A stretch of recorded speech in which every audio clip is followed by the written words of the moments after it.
Dito guys tuturuan ko kayo kung saan makavote ng skins ni Loying. Una, pindutin yung events.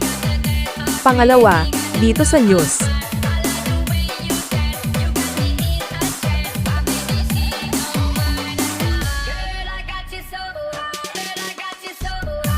Pangatlo, kung alam mo ID nung skin na gusto nyo e-vote, pwede nyo lang i-search dito. Tapos sa kabila naman, malalaman mo kung may pang-votes ka. Tapos balik ulit sa leaderboard, dito ka makaka-vote kung anong skins bet mo.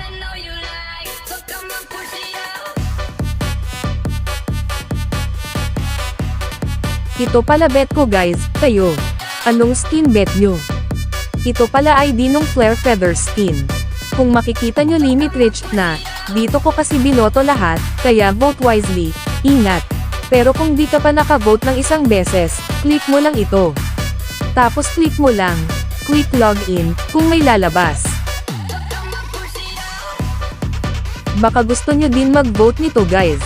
Ang ganda niya kasi, pang fierce look or evil look kasi si Loyi and for me di siya pang sweet girl. Okay.